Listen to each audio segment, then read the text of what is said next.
Ok. Et tu prends quelques photos. Ok. Bon, ça va C'est bon? On commence? Allez. Attendez, je vais juste aller me laver les mains. Ça va, Oui. ça va, c'est pas long.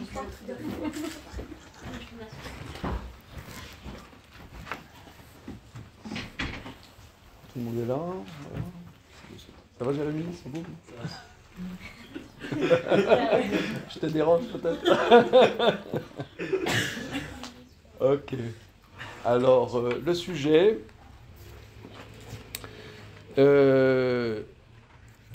Bon, vous avez déjà entendu parler du féminisme?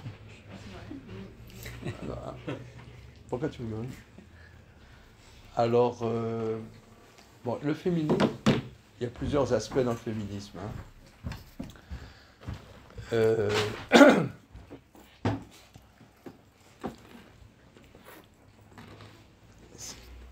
Ça a démarré il y a un peu plus que 100 ans, mais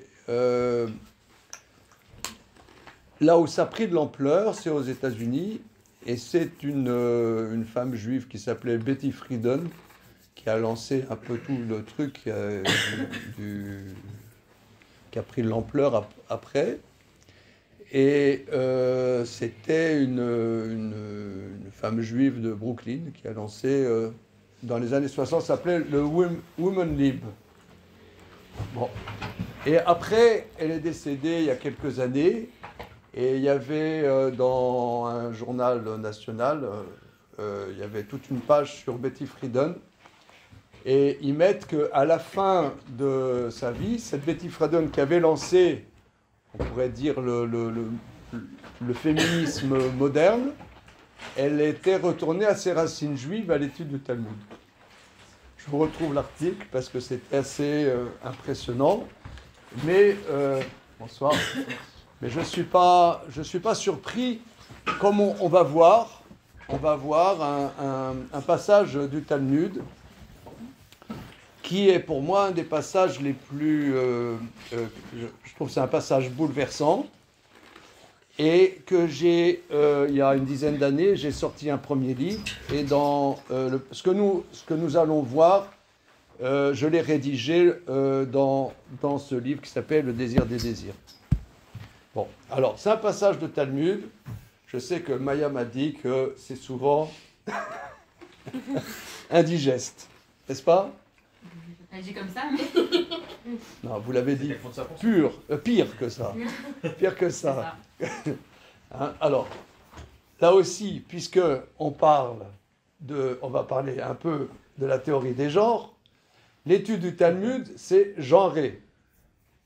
En cela que traditionnellement, c'est pour les garçons, pour les hommes. Maintenant, il me semble que c'est nécessaire qu'on est à l'UEJF, donc on s'adresse à des étudiants, à des étudiantes, vous faites des études, il n'y a pas de raison que vous ne soyez pas connaisseurs ou connaisseuses de nos textes, de notre tradition. Donc disons, au fil des années,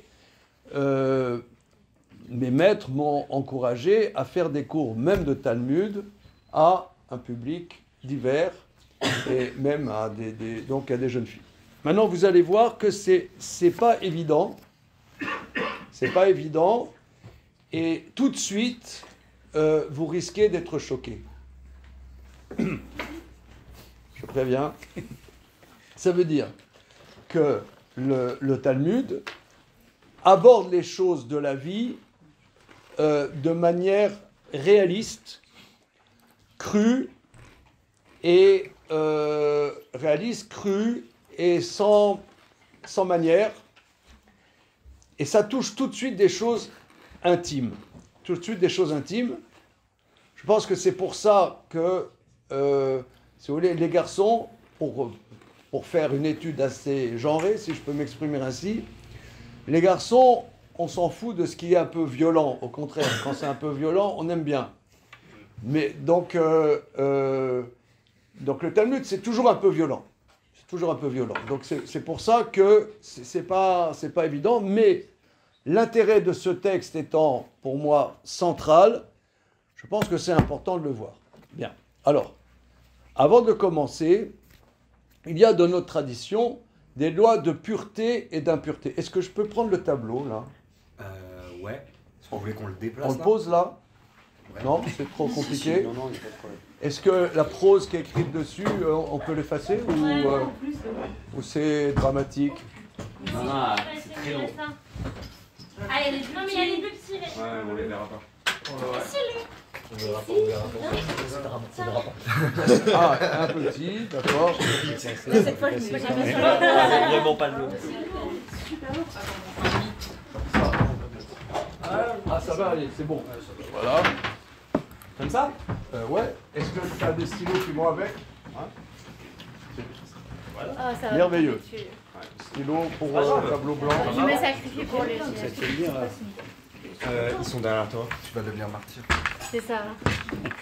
Vous aurez le droit d'utiliser mon image pour faire la promotion Ah voilà. Ça casse la de télé la en plus. police. Ça casse la télé en plus.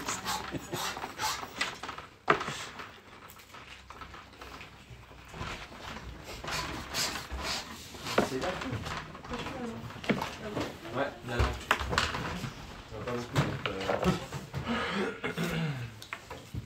Ouais, very good. Bien. Alors.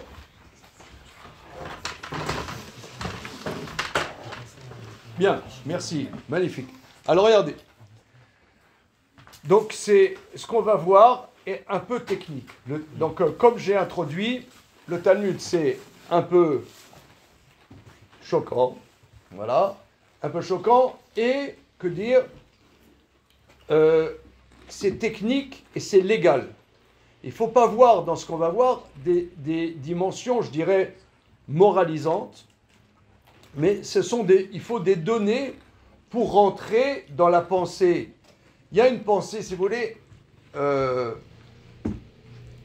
on parle souvent de pensée juive.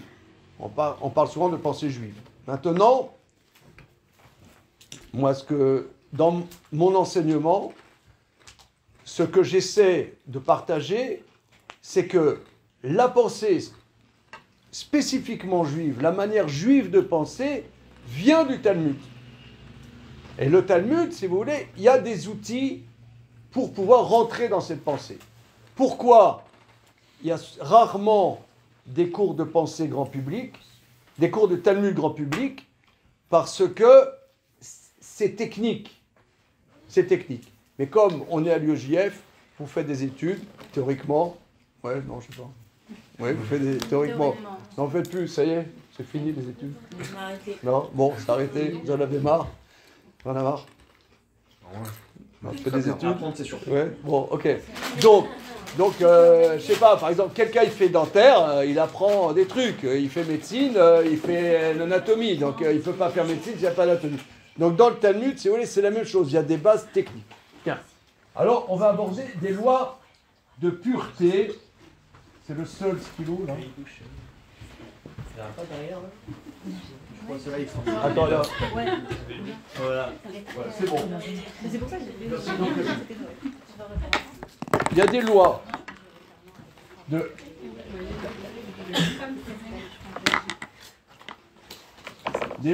de pureté, c'est bon,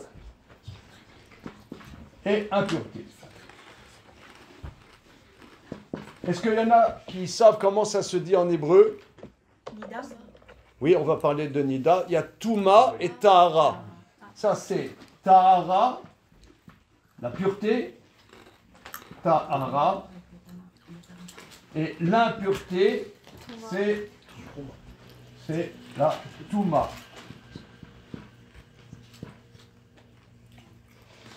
Voilà, bien. Alors, il y a, grosso modo, alors, la base des lois de pureté et d'impureté. Alors aujourd'hui, il n'y a pas le temple reconstruit de Jérusalem, parce que pas tout le monde est d'accord qu'on reconstruit le troisième temple. Je ne sais pas si vous avez remarqué. Hein, pas tout le monde est d'accord. Petit débat. Hein, il y a un débat comme ça, lancinant. Si tant est qu'il y ait de nouveau le temple. Pour rentrer au temple, il faut être pur.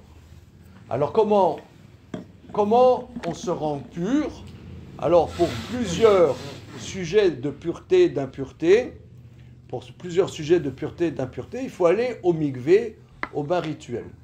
Je fais simple. Il y a aussi, quelqu'un a touché un mort, il faut qu'il soit aspergé avec de la cendre dans laquelle on a mis de l'eau dans laquelle on a mis de la cendre de la vache rousse, qui rend pure de l'impureté de la mort. Actuellement, on n'a pas cette cendre. Lorsqu'il y aura le Mashiach, il y aura de nouveau la vache rousse et on pourra se rendre pur de l'impureté de la mort. Aujourd'hui, il y a le bain rituel. Alors, maintenant, pour aller au temple, il faut être pur. Maintenant, il y a des sources d'impureté. La source d'impureté, chez la femme, évidemment, il y a le sang menstruel. Le sang menstruel, c'est-à-dire le sang de Nida. Voilà.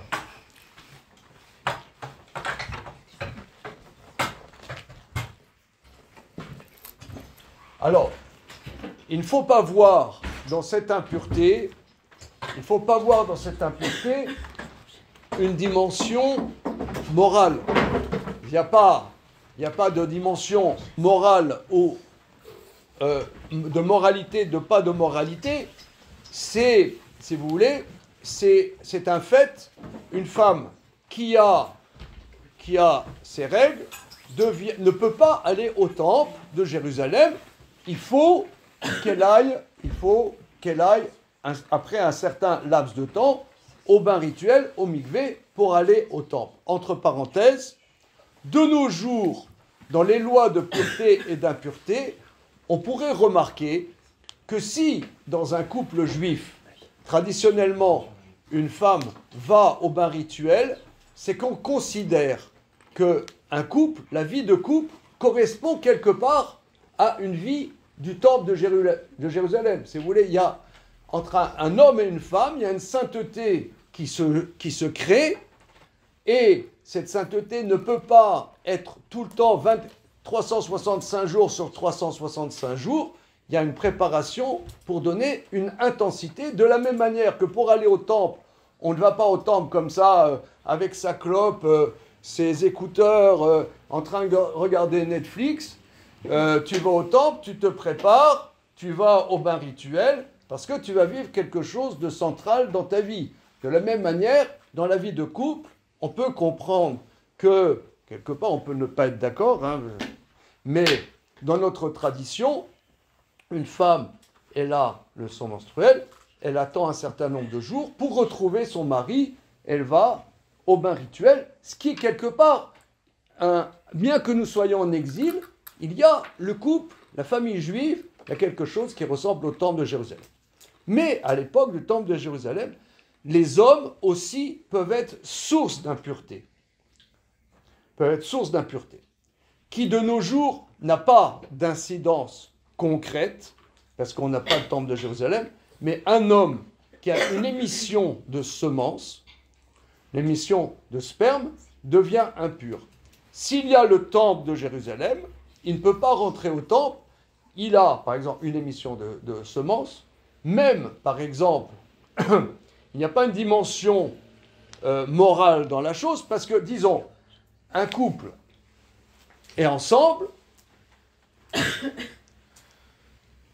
de cette relation, il y a un bébé qui va naître, eh bien, l'homme devient impur parce qu'il a eu une émission de semences. Maintenant, pourquoi, comment? Si vous voulez, il faut étudier, je dirais, 30 ans pour comprendre un peu le pourquoi du comment. Hein. Sous la torture, je peux vous donner peut-être des explications, mais oui. J'avais, une de mes anciennes profs de collège m'avait dit que la femme, déjà quand elle donne naissance, elle est impure, parce que quand elle donne la vie, on considère qu'elle donne la mort aussi. Est-ce que c'est la même chose pour l'homme? Si vous voulez, on ne va pas trop rentrer dans le pourquoi du comment, parce que je dirais ce sont des données, excusez-moi, ce sont des données un peu acceptées comme ça pour aborder le passage du Talmud que nous allons voir. Ce sont des données. Un homme qui a une émission de semences, oui, une émission de semences. Moi, je donnerais un autre aspect. je donnerai un autre aspect. Je dirais que, étant donné effectivement que la semence masculine donne la vie, c'est tellement incroyable qu'il faut après un temps de latence. Si vous voulez, on ne peut pas être tout le temps, sur le même degré. Il y a dans la vie humaine, il y a, par exemple, vous avez vécu quelque chose d'extrêmement intense, quelque chose incroyable dans votre existence. Ouais, ça monte et après il y a un down, il y a un atterrissage, il y a une poussée d'adrénaline. Après il y a une baisse. Donc si vous voulez, il y a la venue de la semence masculine crée quelque chose de vivant, mais crée aussi une impureté. Donc un homme qui a un écoulement de semences est impur. Il va au bain rituel. Le soir, il est pur. En l'occurrence, il peut rentrer au temple de Jérusalem. Ça, c'est les bases. Est-ce que cette histoire de pureté et d'impureté, c'est pas un petit peu lié à l'hygiène quelque part? Regarde, on admet ça. Là, ce que j'aimerais, c'est qu'on aborde le passage du Talmud qui va être croquignol. Jusque-là, ça, c'est des généralités. C'est des données, si vous voulez, comme les tables de multiplication. Maintenant, ce étant, on va voir le passage du Talmud. J'ai fait 15 photocopies. Je ne savais pas combien on serait. Vous copiez sur le voisin, sur la voisine.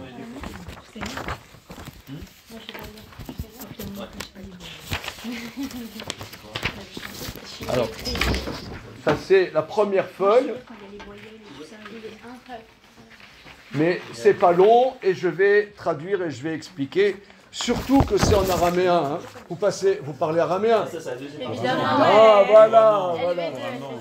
Il y en a deux. Hein. C'est une règle pour intégrer les Ouais, évidemment. Ça parle français ici. Attends, tu verras. La première, c'est. D'ailleurs, le bureau de l'UEGF m'a dit de manière confidentielle qu'il y aura des cours d'araméen à l'UEGF. L'araméen parlé. Alors, bien. Alors.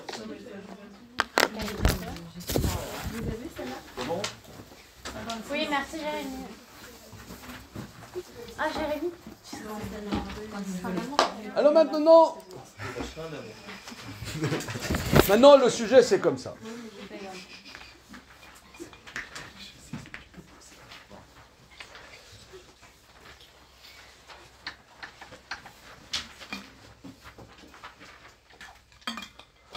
Donc, quelqu'un est impur.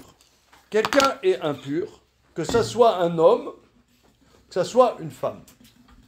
Un homme, donc, pour faire simple, un homme a eu une émission de semences, oui, il est impur, il n'est pas encore allé au bain rituel, il est impur. Une femme a eu du sang menstruel, ou bien, comment c'est votre prénom ? Sarah. Comme Sarah a dit, elle a accouché, bien que ça soit un jour extraordinaire, j'étais présent, étant un homme, j'ai pas pu accoucher des enfants. Ça contredit la théorie des gens, ça, non? Hein, c'est pas contre la théorie des gens. J'ai pas pu, mais j'étais présent aux accouchements de mon épouse, et c'est un événement invraisemblable. Amener un enfant au monde, c'est waouh, hein. Mais pour une raison que la Torah décide, que notre tradition décide, elle est impure un certain temps après la naissance. Peut-être justement parce que c'est waouh, c'est, si vous voulez, c'est incroyable. Amener un être vivant au monde, c'est dingue. C'est un truc de dingue. Eh bien, justement, il y a un don, il y a un atterrissage, période d'impureté. Donc une femme, elle est impure, elle a un écoulement de sang, elle est impure, elle rentre au temple en tant impure, elle transgresse un interdit de la Torah. Un homme est impur, il rentre dans le temple, il transgresse un interdit de la Torah. Maintenant, jusque-là, ce sont des généralités. Vous allez voir que ça va se corser. On est à la page Kafret. 5 lignes avant la fin de la page. Donc là, au milieu, c'est le Talmud, et autour, ce sont des commentateurs, d'ailleurs, des commentateurs du Moyen-Âge, du 11e, 12e siècle, qui étaient en France. D'ailleurs, Manitou, peut-être vous avez entendu parler de M. Léon Ashkenazi, Manitou. Lui, il faisait remarquer que tous les commentaires autour de la page de Talmud, c'est des Français. Ça, c'est Rachi, qui était à Troyes. Et ça, c'est les disciples de Rachi, dont beaucoup étaient dans la région parisienne. Et Rambam et Nachmanide. Rambam et Nachmanide sont... Tu défends l'Espagne, oui, tu as raison, mais ils n'ont pas eu le mérite d'être sur la page de Talmud. Ah, voilà. Alors regardez, 5 lignes avant la fin de la page. Amar Rav Nachman, Amar Rav. Un Rav qui s'appelle Rav Nachman, il dit au nom de Rav. Tum tum ve'androgynos, sheraou loven o odem, en chayavim al biat migdash. Maintenant, alors vous allez voir, jusque-là c'était des généralités. Maintenant, il y a un tum tum et un androgyne. C'est quoi? Tum tum,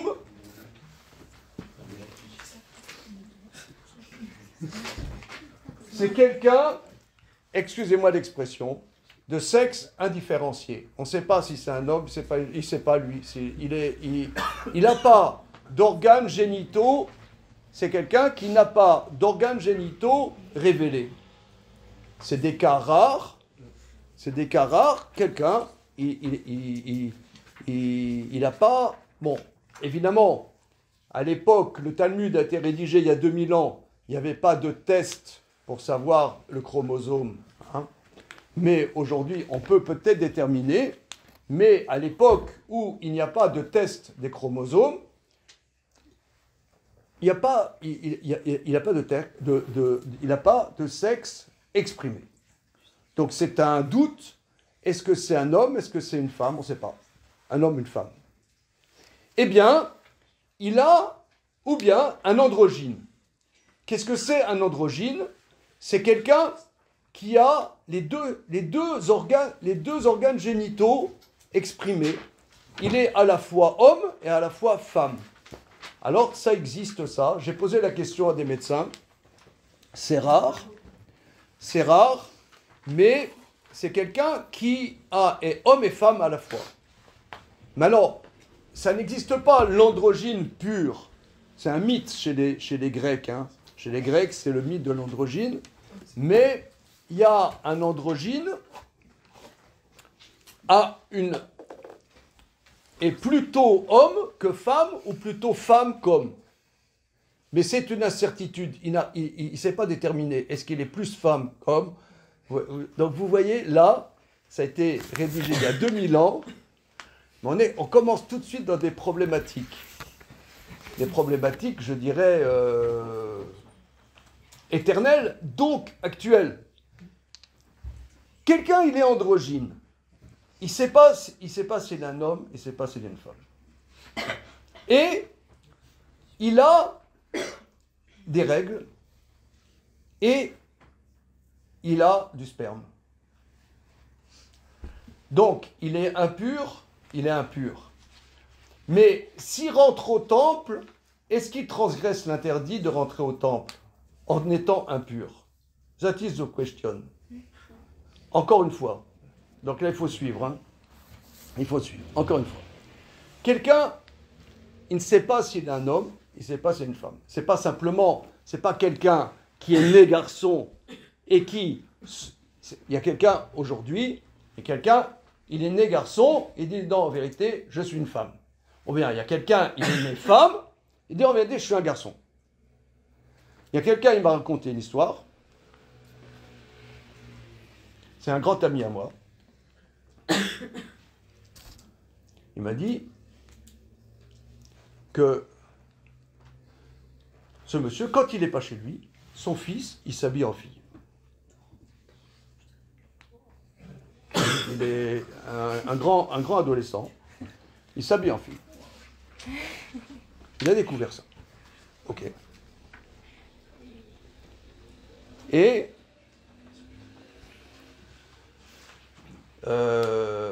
après, il ne s'était pas rendu compte, il a discuté avec son fils, il a dit en réalité, je suis une fille. Et c'est un garçon. Il a fait la circoncision quand il avait 8 jours, etc. C'est un garçon.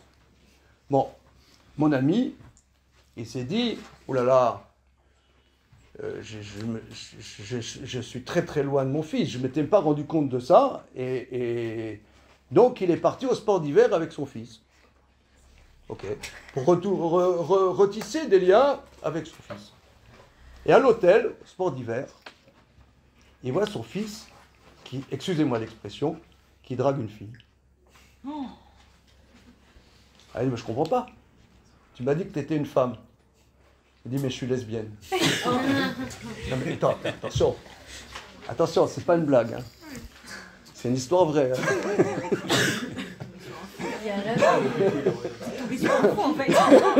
Sur le plan logique, ça se tient tout à fait. Sur le plan logique, ça se tient tout à fait. Non, ça veut dire, cette histoire vraie, c'est une histoire vraie.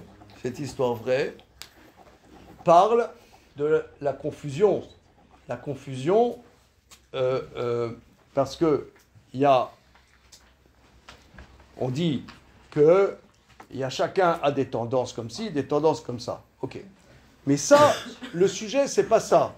Le sujet, c'est quelqu'un qui a des organes génitaux, soit un androgyne qui a un corps d'homme et un corps de femme. C'est pas seulement qui se sent homme, qui se sent femme.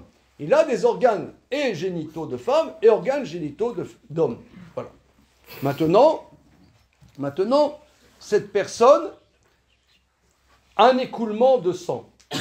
Un écoulement de sang. Donc il est impur. Et aussi, par son, excusez-moi l'expression, c'est ce que je vous ai dit tout à l'heure, c'est un peu choquant, il a aussi une émission de semences, de sperme. Donc, il est aussi impur comme homme et impur comme femme. C'est clair? Alors, le Talmud dit que s'il rentre au temple, il ne transgresse pas l'interdit de rentrer au temple impur. Bien qu'il soit impur, il ne transgresse pas l'interdit de rentrer au temple impur. Il est impur, il est quand même censé effacer le bain rituel, tout ça, il est quand même censé... Oui, c'est ça ma question. Non, il n'est pas allé au bain rituel. Non, mais il est censé le faire normalement. Pourquoi lui... Comment? Il doit y aller, il doit aller au bain rituel. Mais il ne l'a pas fait. Et il rentre au temple. Il ne commet pas une faute. Et il a transgressé. Mais il est rentré au temple. Est-ce qu'il a transgressé l'interdit? Est-ce qu'il n'a pas transgressé l'interdit? Oui. A priori, oui. Eh ben non. Pourquoi? Ah. Pourquoi? Ça, c'est une bonne question. Ah, voilà. Comment on dit déjà en hébreu? C'est main. Comment on dit en hébreu déjà? Lama. Lama. Voilà. Ça, c'est une question que j'aime. Alors, voilà. Vous voyez, ça c'est une question qu'on va répondre. Voilà. Ça, c'est une question qu'on va répondre. Youssef. On peut dire que c'est un vide juridique et que la loi, la halakha, c'est une femme qui a un écoulement de sang est impur, un homme qui a un écoulement de sperme est impur, mais rien n'est dit ni sur une femme qui a un écoulement de sperme, ni sur un homme qui a un écoulement de sang, ni sur un androgyne, etc. Tout ça, c'est pas précisé, donc il ne transgresse pas la loi. Non, c'est pas ça. Je lis dans les mots. C'est pas ça. Vous êtes sûr? Comment? Non, tu vas voir tout de suite.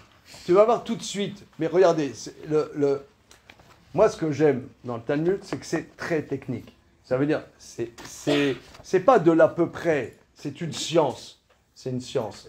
Je crois que c'est important, en tant que jeune juif et jeune juif, c'est important de savoir que dans notre tradition, il y a une science. C'est important de savoir qu'il y a une science très puissante dans notre peuple.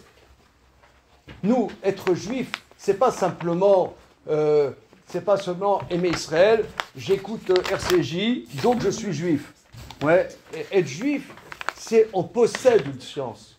On a une science. c'est une science qui est peu connue, si vous voulez, parce que c'est technique, c'est un travail, mais nous avons un savoir très puissant dans notre tradition. Je crois que ça, c'est très, très important. Alors, Yosef, regarde. On est 3 lignes avant la fin. Raou loven ve'odem ke'echad en chayavim al biat migdash. Ce androgyne ou ce tumtum a vu du blanc, c'est-à-dire du sperme, ve'odem, du rouge, c'est-à-dire du sang menstruel, les deux, ke'echad, en chayavim al biat migdash, il ne transgresse pas l'interdit de rentrer au temple. Aval sorfim alem et tatrouma, s'il a touché de la terouma, des aliments qui doivent être purs, eh bien, on doit brûler ces aliments parce qu'ils sont impurs. Donc, ils sont impurs, mais s'ils rentrent au temple, ils n'ont pas transgressé l'interdit de rentrer au temple. Pourquoi? Alors, le Talmud nous dit la raison. Chez Neymar, Mezacha van nekeva techalechu, on passe à la deuxième feuille. D'un mâle et d'une femelle, d'un homme et d'une femme, vous renverrez Zachar Vadaï Nekeva Vadaït. C'est-à-dire l'interdit de rentrer au temple s'adresse à un homme indubitablement homme ou une femme indubitablement femme.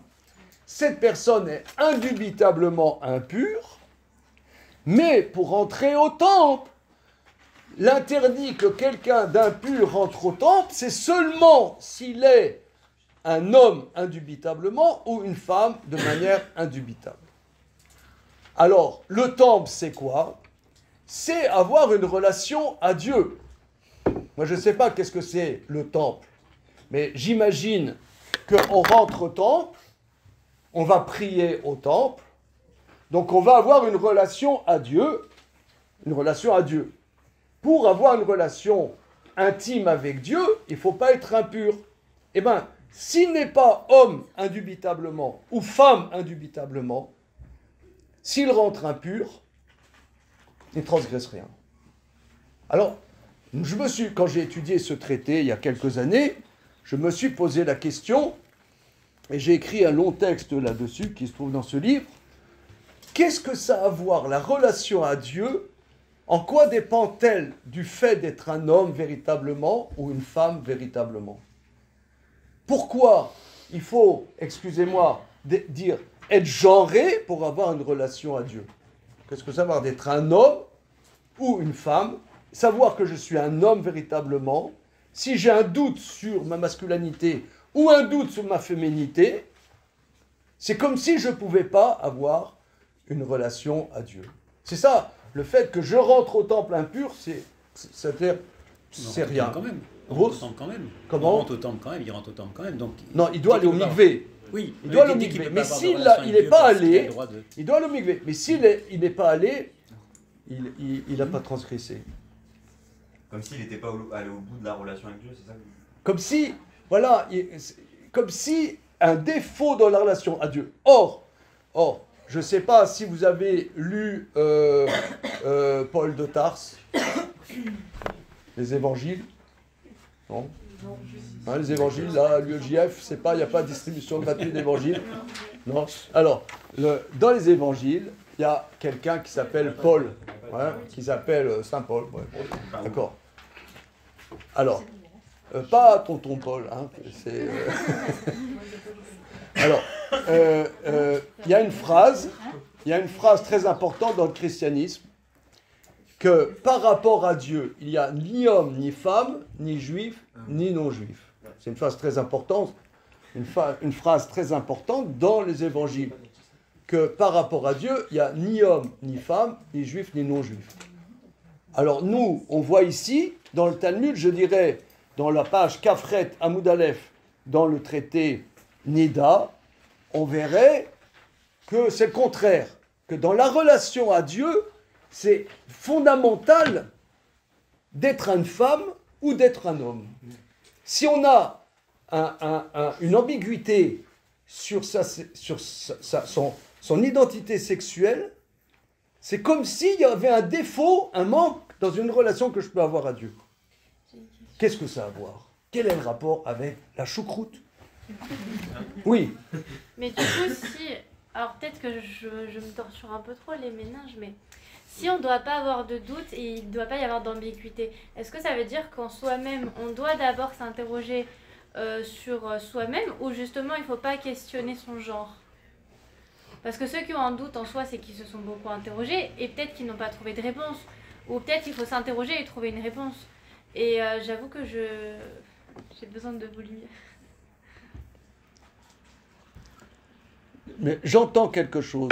C'est-à-dire, non, j'entends, c'est-à-dire que pour avoir une relation à Dieu, ça passe déjà par une relation à son propre corps. Ok, donc faut se poser des Comme questions. si on devait, si vous voulez, s'accepter dans sa corporalité.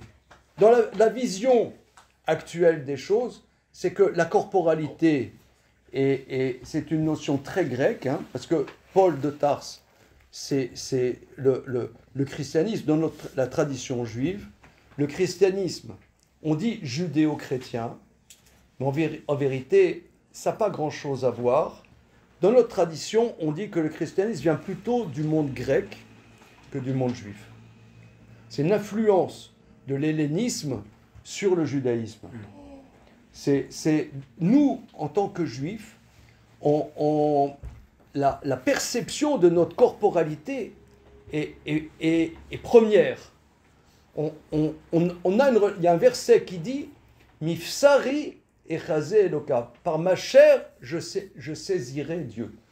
Donc la perception de son corps, que j'ai un corps d'homme ou j'ai un corps de femme, est quelque chose qui est premier dans notre relation à Dieu. Si je n'arrive pas à définir, ça veut dire, je n'arrive pas à me définir dans mon identité corporelle, eh bien, c'est comme s'il y avait un défaut dans une relation à Dieu. Donc ici, on va se poser un peu la question, comment ça se fait? Moi, j'ai deux remarques. Déjà, je comprends pas bien pourquoi...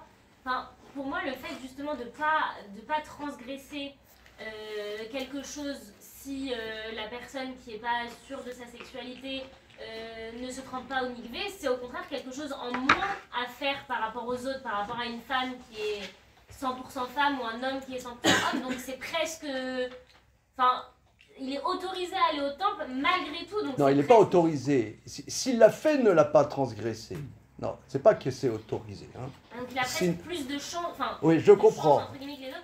Et la deuxième on pourrait chose, dire, non, ça s'entend. Et la deuxième chose, c'est pourquoi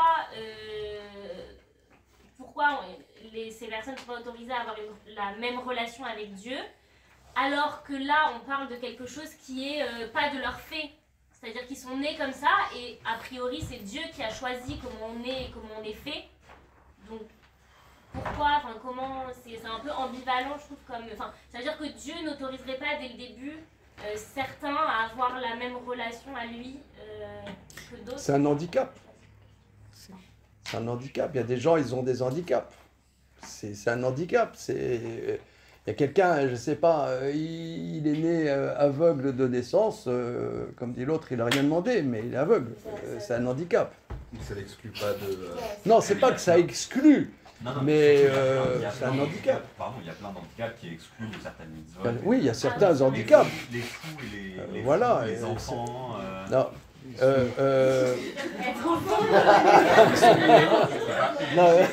pas obligé d'avoir. T'es pas obligé de. Enfin, t'es pas obligé de mettre tes tépilines si t'es un garçon tant que t'as pas 13 ans. C'est un fait. C'est un fait. Ou alors. On a tous un handicap. Par exemple, moi j'aimerais être séfarade, j'arrive pas.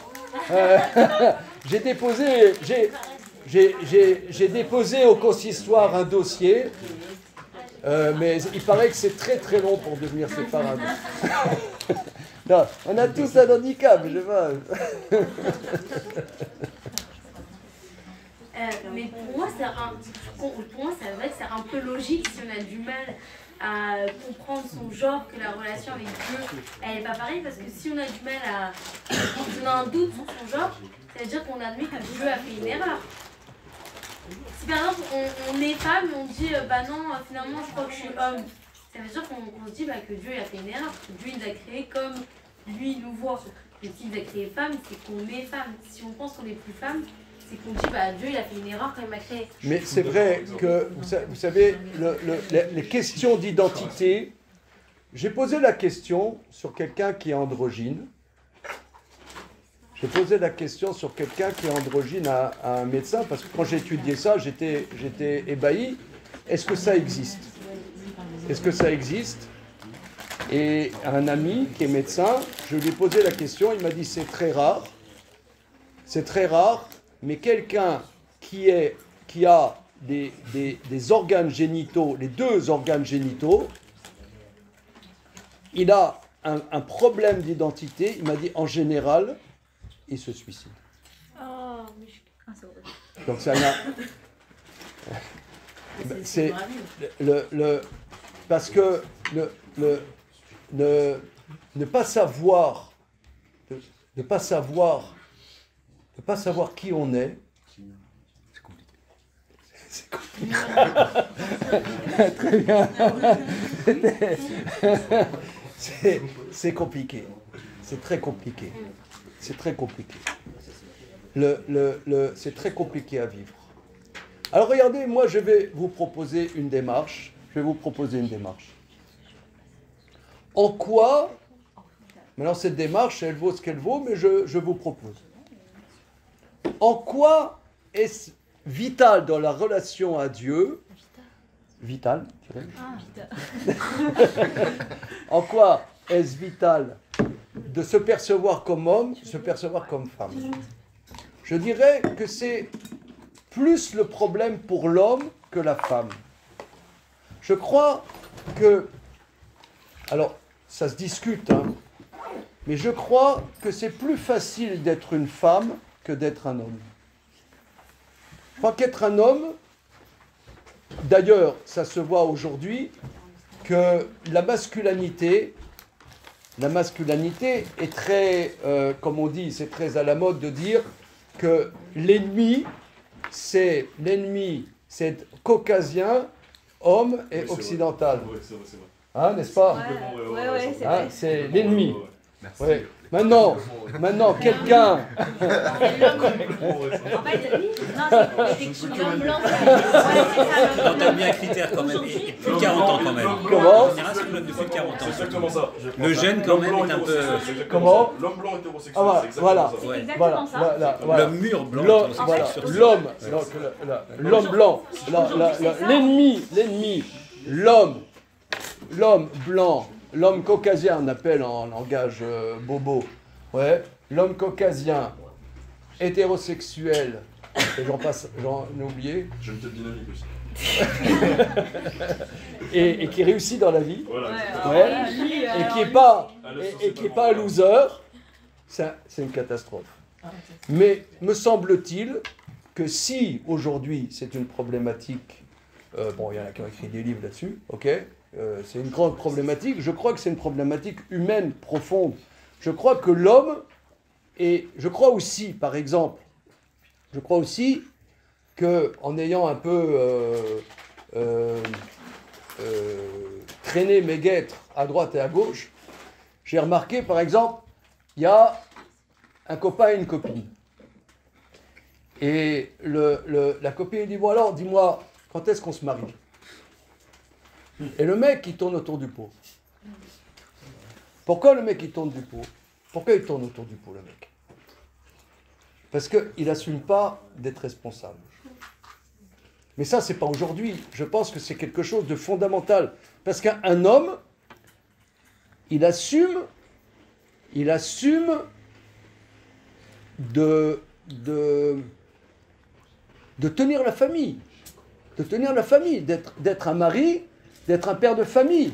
Mais être un mari, c'est pas seulement, comme dirait Georges Brassens, j'ai l'honneur de ne pas te demander ta main, ne mettons pas nos noms au bas d'un parchemin. Vous connaissez ça? Oui. J'ai l'honneur de ne pas te demander ta main, ne mettons pas nos noms au bas d'un parchemin. C'est-à-dire, un mariage, c'est pas seulement mettre un nom au bas d'un parchemin, Donc je ne suis pas d'accord complètement avec Georges Brassens. Je vous enverrai la chanson pour ceux qui ne la connaissent pas, sur le groupe WhatsApp UEJF. Mais un homme, quand il se marie, je dirais, il prend la responsabilité que sa femme, elle soit heureuse. Ah non. Ah non. Non, non, moi, je ne m'engage pas à des conneries pareilles. Ah non. Non, elle vit sa vie, moi, je vis ma vie. Donc, en vérité, la thèse que je propose, elle se discute, que le féminisme, ce n'est pas le problème des femmes, c'est les hommes, ça les arrange bien que les femmes leur lâchent les baskets. Parce que les hommes, ils ne supportent pas d'avoir des responsabilités. Et être un homme quand je vais au temple, c'est nécessaire de savoir que je suis un homme, plus que savoir que je suis une femme. Pourquoi? Parce qu'un homme, en vérité, rendre ma femme heureuse, amener du fric à la maison, et élever les enfants, être la référence dans la famille. J'ai pas la force. Je peux pas. Moi, je me défile.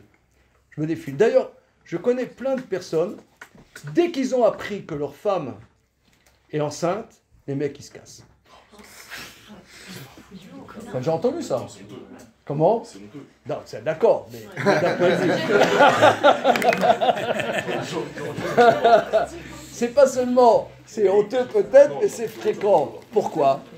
Parce que ça fait peur. Ça fait peur, c'est une responsabilité. Et là, regardez, il y a un grand kabbaliste, je vais faire plaisir à Khavif, un kabbaliste espagnol. Alors, une seconde. Rabbi Moshe Cordovero.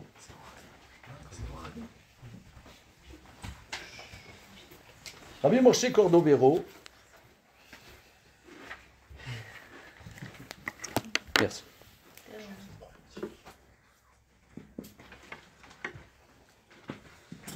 Cordovero, comme son nom l'indique, sa famille venait de Cordoue. Mais il était à Tzfat, en Israël. Rabbi Moshe Cordovero, il était d'abord à Salonique. Il est né à Salonique. C'est des gens qui venaient de l'expulsion d'Espagne. Il est né à Salonique. Ensuite, il est allé à Tzfat, en Eretz Israël. Et il dit la chose suivante. Je pense que c'est le nœud du sujet de ce passage du Talmud. Mais c'est, si vous voulez, le Talmud. Si on approfondit l'étude du Talmud, ça nous branche sur la tradition qu'on appelle kabbaliste, la Kabbalah. Rabbi Moshe Cordovero, c'était un kabbaliste de Safed, de Tzfat. Il dit la chose suivante. Un homme est entre deux femmes. C'est quoi entre deux femmes? Entre sa femme et lui, il doit être femme pour recevoir de Dieu les capacités d'être un homme. Un homme, il ne peut pas être homme tout seul. Il doit se connecter à Dieu. Il doit se connecter à Dieu pour être un homme, donc il doit être réceptif, comme une femme pour recevoir de Dieu. C'est-à-dire, un homme, il doit... Alors, j'ai des amis qui m'ont expliqué que les femmes, elles ont commencé à travailler. Comment ça se fait que les femmes, elles sont, je ne sais pas, elles font des études, elles travaillent. Autrefois, les femmes, elles s'occupaient de la famille, des enfants, et comment dire, elles avaient une petite occupation. Maintenant, pourquoi il y en a aujourd'hui, il faut être aviateur de... Si on est une femme, elle n'est pas pilote de ligne, c'est qu'elle a loupé sa vie, quoi. Hein? Qui dit ça? Moi. En fait, non, Si une femme, elle n'est pas championne de foot, elle n'est pas championne de football, c'est que vraiment, elle n'a rien compris à rien, n'est-ce pas? oui. Hein? Voilà, c'est évident. D'accord. Mais il y a des amis qui m'ont expliqué, que c'est quand il y a eu la Première Guerre mondiale dans les pays occidentaux, il y avait tellement d'hécatombes chez les hommes qu'on était obligé que les femmes travaillent. Et c'est à partir de ce moment-là que les femmes ont commencé à travailler dans les pays occidentaux. Maintenant, donc, ça déséquilibre les couples parce que traditionnellement, c'est l'homme qui amène le fric à la maison. Maintenant, la bonne femme, elle amène aussi le fric. Bon alors, il y a deux personnes, quoi. On est à égalité, si vous voulez. Mais traditionnellement, ce que je dis, je sais que ça va pas vous plaire. Quand je vais partir, on va dire, attends, mais alors, quel réac le mec. Mais alors, j'ai jamais entendu un réac pareil. Mais si vous voulez, ce que j'essaie de voir, c'est au niveau spirituel, pas au niveau anecdotique, au niveau de l'analyse de la chose. Un homme, quand il se marie, il a la responsabilité de rendre heureuse son épouse. Maïmonide, j'ai fait des photocopies, mais je vous le dis oralement. Maïmonide, il dit, quand un homme se marie, les maîtres du Talmud disent, quand il rentre chez lui, il ne doit pas être triste. Il ne doit pas être triste. Ici, moi, je suis triste. Il doit donner une bonne ambiance à la maison. Je peux pas, moi. J'ai des soucis. J'étais licencié hier soir de mon boulot sans indemnité. Et vous voulez que je sois de bonne humeur. Je rentre à la maison. Ma femme, elle me dit, mais pourquoi tu fais une tête pareille? Il avait qu'à être homme au foyer. Il avait qu'à quoi? Être homme au foyer. Voilà, pas de soucis. Non, ça veut dire, Maïmonide, il dit que nos maîtres disent qu'un homme, quand il rentre chez lui, il ne doit pas être triste. J'ai vu un commentaire, il dit, mais j'ai des soucis. Alors il dit, quand tu rentres chez toi, tu les laisses à la porte. T'as peur qu'on te les pique? Alors, mais j'ai des soucis. Comment tu veux que je mette une bonne ambiance? Il y en a dit, ouais, la femme, elle m'a dit, ouais, mon mari est toujours triste, toujours déprimé, etc. Mais non, un homme se marie, traditionnellement, il doit amener une bonne humeur à la maison. Et je peux pas. Alors, c'est pour ça que je propose que lorsque un homme, pour être un homme, il doit se connecter à Dieu, il doit être, comme dit Rabbi Moshe Cordovero, lui-même, il doit être réceptif pour recevoir de Dieu. Et comme ça, ils vont pouvoir partager, parce que dans l'homme, en vérité, pour être un homme, il faut être aussi, paradoxalement, il faut être aussi femme de pouvoir recevoir de Dieu. Donc ici, si vous voulez, moi, de ce passage du Talmud, je verrai que ça décrypte qu'en vérité, que c'est confortable d'être féministe. Tout le monde est déresponsabilisé. On est déresponsabilisé. Et si on est déresponsabilisé, en vérité, on est déconnecté à celui qui nous donne l'existence. C'est qui celui qui nous donne l'existence? Eh bien, c'est celui qui nous donne notre corps, qui nous donne notre vie. Donc ici, vous voyez une vision, je dirais, spécifique de ce que j'appelle la kedusha, la sainteté du peuple juif. La sainteté, c'est que notre vie, elle se vit par notre corps, en connexion avec celui qui nous donne notre vie, qui donne notre corps. Donc ça, c'est, je dirais, parce que pour être un homme et pour être une femme, c'est créer une famille. Pour créer une famille, il faut une confiance. Et cette confiance, il faut se connecter à celui qui nous donne notre existence et qui s'appelle le temple de Jérusalem. Quelqu'un qui n'a pas de sexe, il ne sait pas s'il va être homme, s'il est femme, donc il ne sait pas se connecter à Dieu, il ne peut pas, il n'a pas. Alors, Sarah, vous avez dit tout à l'heure, ce n'est pas de sa faute, c'est vrai, mais quelque part, c'est un handicap, il y a des handicaps, il y a des handicaps. Mais ce passage du Talmud nous permet d'analyser les choses. Voilà, peut-être... oui. Mais dans ce cas-ci, l'homme doit être aussi un petit peu femme. Dans ce cas, ça le met un petit peu dans le même cas que l'androgynos qui ne transgresse pas d'interdit thoraïque lorsqu'il ne s'est pas purifié et qu'il est entré au Beth Amikdash.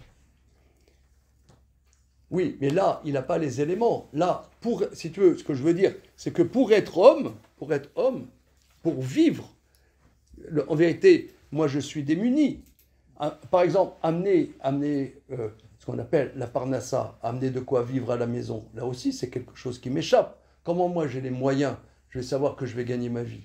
C'est aussi quelque chose qui m'échappe de donner une bonne ambiance, d'être responsable. Mais comment je vais tenir tout ça? donc là, sciemment, j'accepte de recevoir.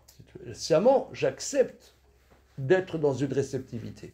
Et dans cette réceptivité, je pourrais alors partager cette réceptivité avec ma femme, parce que j'ai l'expérience moi-même de la réceptivité. Je sais qu'est-ce que c'est être réceptif. Paradoxalement, pour être un homme, je dois avoir l'expérience de la réceptivité. C'est ça le temple de Jérusalem. Bon, si vous avez des remarques, ne vous gênez pas. Je ne comprends pas pourquoi la réceptivité c'est attribué à la femme alors que c'est juste humain. Enfin, j'ai un peu de mal avec justement le fait que la réceptivité ce soit très genré. La responsabilité aussi. En fait, c'est juste des caractères et enfin, il est dit qu'Hachem nous a fait à son image et d'abord il a commencé par Adam. Pourquoi il lui a... Enfin, je comprends pas ça. Oui, mais l'homme, c'est homme et femme. Il a fait l'homme, on voit dans les premiers versets, il a fait l'homme, homme et femme. Ça veut dire que ce que vous citez, c'est une complémentarité en fait. Mais comment? Ce que vous citez, c'est une complémentarité. Qu'est-ce que tu veux dire? Dans le sens où si vous dites que l'homme, on va dire l'humain, a été fait homme et femme. Et oui, c'est vrai que Dieu a fait l'humain à son image, et qu'en conséquent, il aurait fait, on va dire, une partie de son image l'homme, une partie de son image la femme, pour qu'il y ait une bonne complémentarité. Oh, mais quand on dit que l'homme a l'image de Dieu, c'est l'homme et la femme, c'est l'image de Dieu. C'est pas l'homme, c'est l'homme et la femme, c'est l'image de Dieu. Mais par exemple, je reprends ce point, que tu dis la complémentarité. À l'intérieur du temple, il y a l'endroit le plus saint, ça s'appelle le Saint des Saints. Dans le Saint des Saints, il y a dessus des chérubins, juste avec des ailes. Avec des ailes. L'un, c'est un visage de femme et l'autre, un visage d'homme. C'est un jeune homme, c'est une jeune femme. Et quand, c'est écrit dans la Torah, quand Moïse rentre devant le Saint des Saints pour entendre la voix de Dieu, Dieu qui lui parle, c'est écrit que la voix de Dieu venait d'entre les chérubins. Mais Ben Akrouvim, la voix venait d'entre le garçon et la jeune fille, entre le jeune homme et la jeune femme. La voix venait d'entre les deux. Qu'est-ce que ça signifie? Ça signifie que la voix de Dieu, elle ne vient pas ni de l'homme ni de la femme, mais de la discussion entre l'homme et la femme. Lorsqu'il y a une discussion entre l'homme, par exemple, ouais, moi j'ai raison, toi tu dis non, moi j'ai raison. Non, personne n'a raison. C'est de notre discussion que va sortir une voix qui va sortir de notre discussion. De la même manière, moi je viens avec un sujet que j'ai beaucoup étudié. Bon, je vous dis, je vous propose quelque chose. Moi, ce que je dis, à la limite, c'est une connaissance, mais c'est peu intéressant. C'est du dialogue que va sortir quelque chose. Mais pour ça, il faut avoir des différences, bien, je dirais, de ce dialogue, il faut avoir des différences posées, des différences intéressantes, pour qu'il puisse y avoir une parole qui s'exprime. Il faut une différence bien posée. Différence qui est on me dit qu'aujourd'hui, il y a des choses, par exemple, qu'on ne peut pas dire.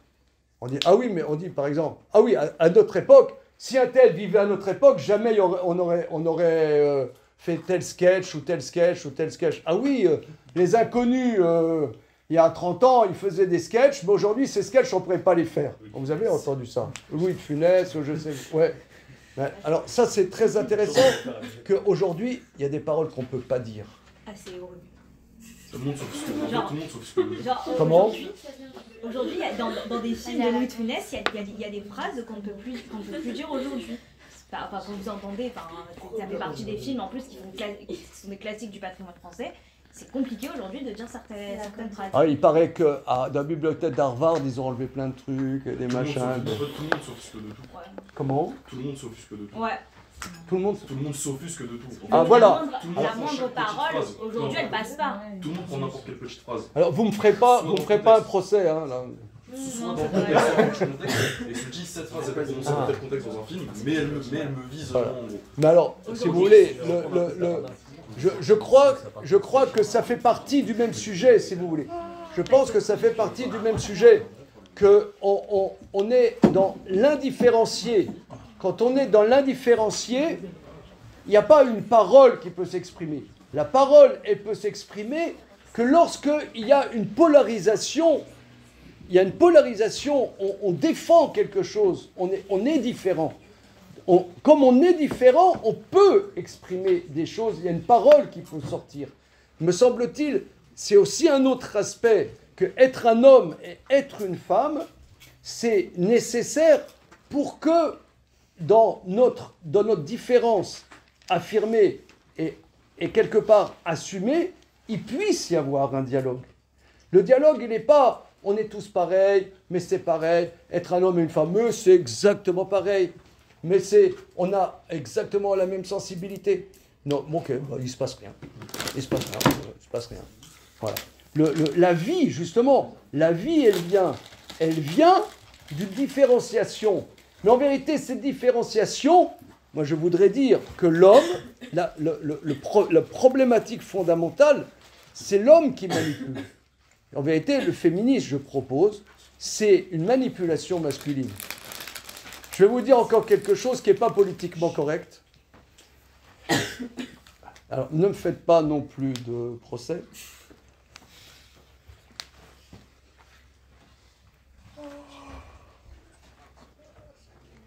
Mais je pense que ça a à voir un peu avec le même sujet.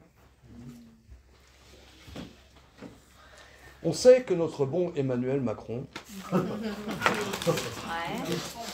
Zerer Lotov, n'est pas allé à la manifestation là il y a 2 mois.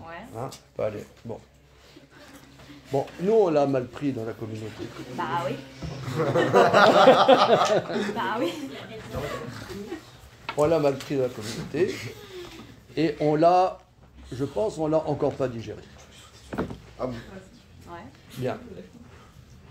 Alors, il est clair, je crois qu'il l'a dit même, que prendre position pour la communauté juive, lui, il n'est pas que le président de la communauté juive, il est aussi le président d'autres communautés. Vous comprenez ce que je veux dire? Oui, c'est vrai, on a compris. Vous avez remarqué. Alors, mon épouse a dit la chose suivante.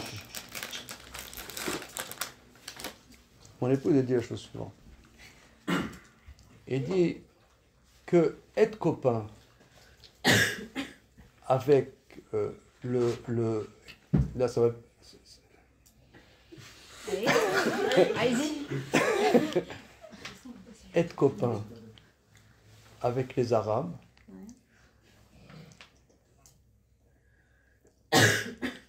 ça nous stimule pas. Être copain des Juifs, parce que les Juifs, on a l'aniaque. Et on a l'aniaque et on veut y arriver. Je sais pas, moi je vois par exemple, mes parents c'était des immigrés. Mon père, il est né dans la misère en Pologne. Il est venu en France.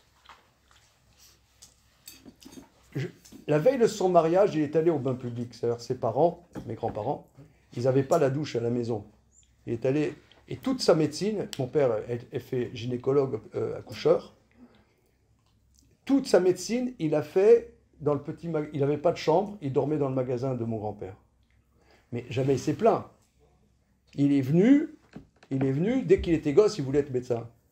Il n'a pas dit, oui, on est des immigrés, on ne nous aide pas, machin, bidule. C'est-à-dire, on est des immigrés, on s'en fout, je veux dire, on s'en fout d'être des immigrés, on casse la baraque, et puis voilà. Mais, donc, être copain de la communauté juive, ça nous force à quelque chose. Être copain avec, excusez-moi l'expression, une autre communauté, comme ça, ça passe, ouais, eh ben, ça stimule pas, ça nous laisse dans la... Ça nous laisse dans l'endormissement, il n'y a pas de confrontation. Il n'y a pas de confrontation. La communauté juive force la communauté française à se confronter.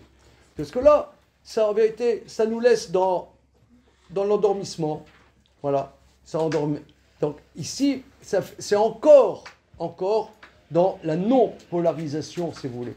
La polarisation, ça force à sortir quelque chose. Mais nous, comment on aura la force de vivre avec cette confrontation? Là, c'est à travers cette confrontation qu'on se connecte à quelque chose de supérieur qui s'appelle celui qui nous donne la vie. C'est ça le temple de Jérusalem, c'est ça la sainteté. C'est ça la sainteté. Voilà, c'est ça grosso modo ce que je vous propose. Voilà. Rabbi. Et si l'homme doit prendre un caractère distinctif de la femme pour devenir pleinement homme, est-ce qu'une femme doit prendre également un caractère distinctif qui est attribué généralement à l'homme pour être pleinement femme? Alors, ça c'est quelque chose aussi que les kabbalistes travaillent. Rabbi Moshe Cordovero, il travaille aussi ça. Il y a un verset.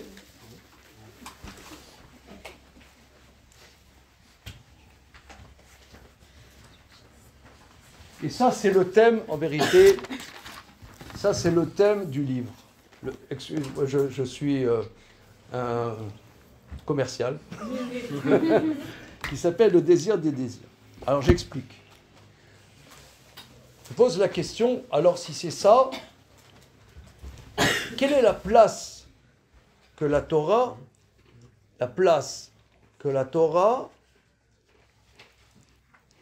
décrit, qui est la place de la femme? Alors, les kabbalistes expliquent. Il y a un verset qui dit Nekeva te sovav gaver. La femme entoure l'homme. C'est pour ça que d'après le rite ashkenaz, dans les mariages, la femme, elle fait 7 tours autour de l'homme. Vous avez déjà vu ça, hein? D'accord. En vertu de ce verset, la femme entoure l'homme. Mais il y a une autre explication plus profonde qui dit la femme, tesovav, siba en hébreu c'est la cause. La femme est la cause de l'homme. La femme est à l'origine de l'homme. La femme est la cause de l'homme. Comment la femme, qu'est-ce que ça veut dire la femme est la cause de l'homme?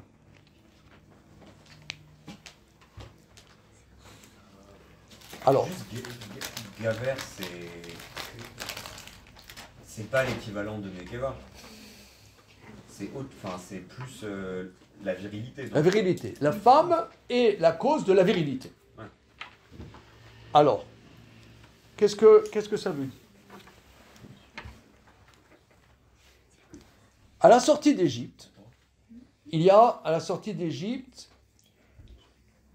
3 personnages centraux dans la sortie d'Égypte. Il y a Moshe, Aaron et Myriam. Que représente Myriam?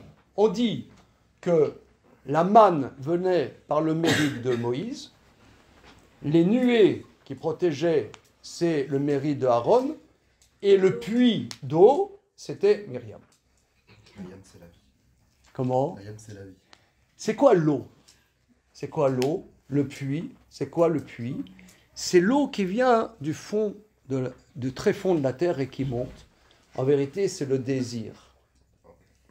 Si un homme, il veut donner, mais que la femme n'a pas le désir de recevoir, l'homme, il a qu'à partir se faire voir. C'est ce qu'on appelle aujourd'hui le consentement. Hein?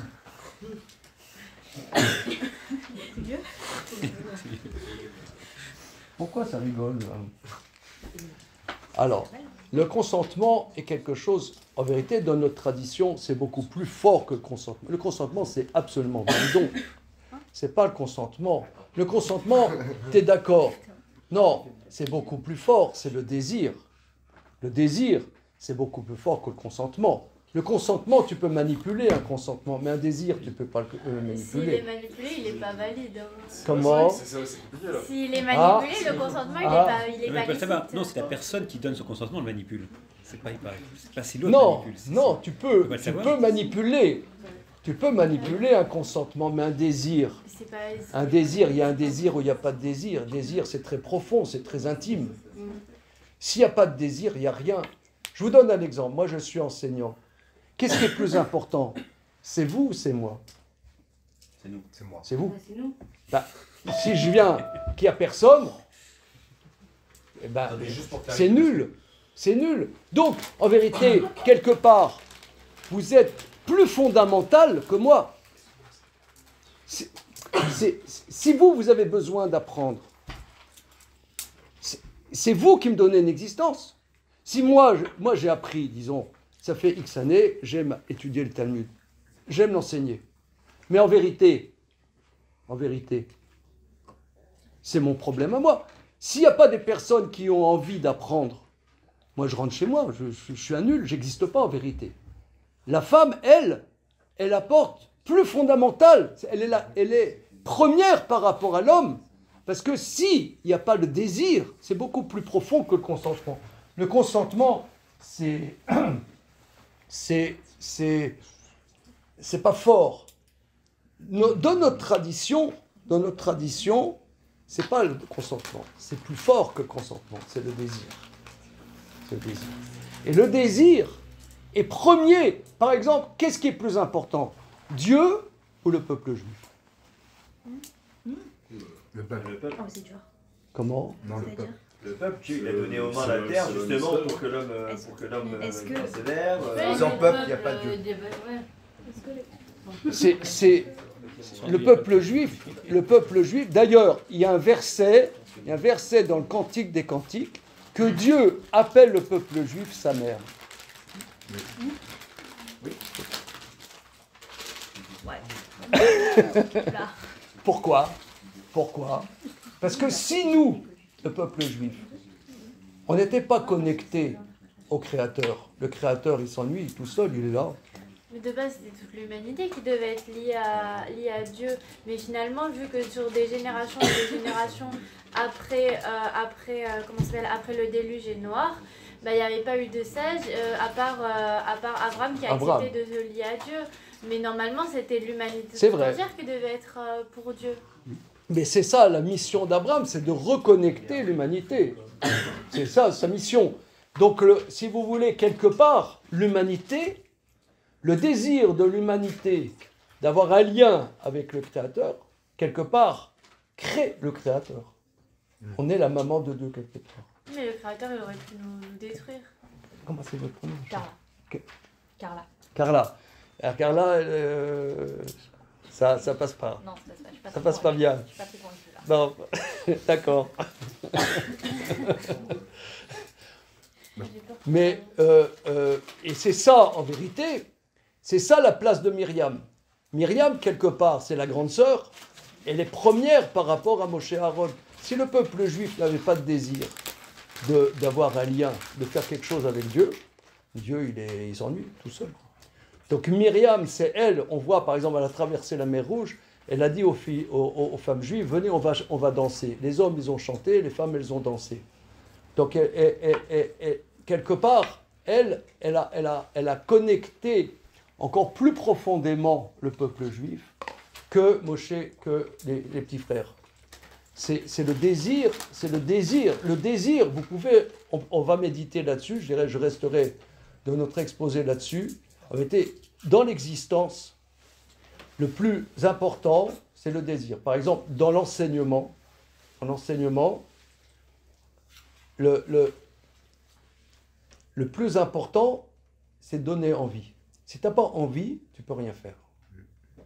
L'envie, c'est la base.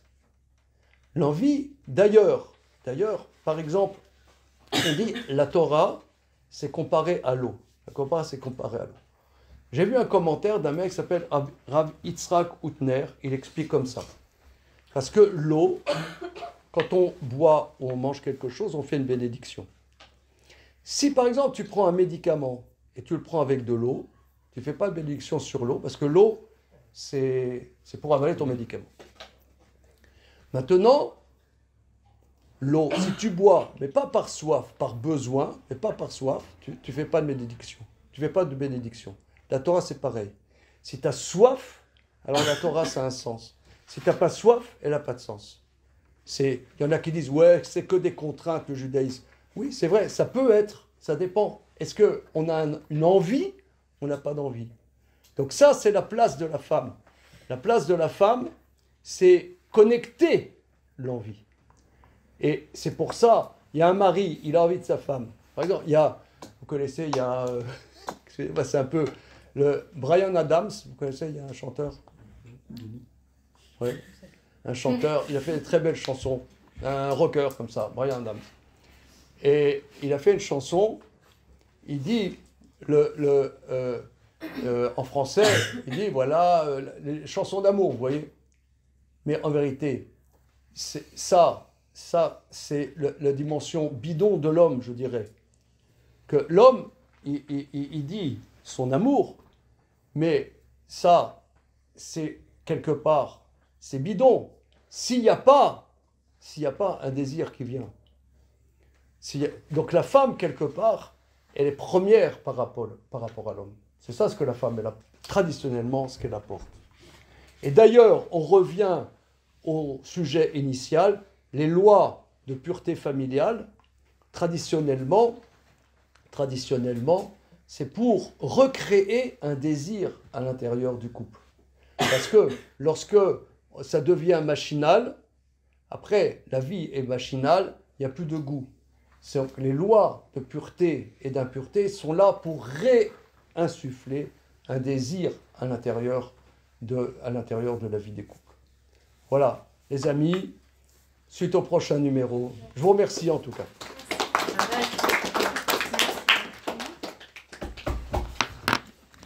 Bien. Regarde, je laisse un livre à Diogène. Hein? Vous allez le dédicacer? Comment? Vous voulez le dédicacer? Oui.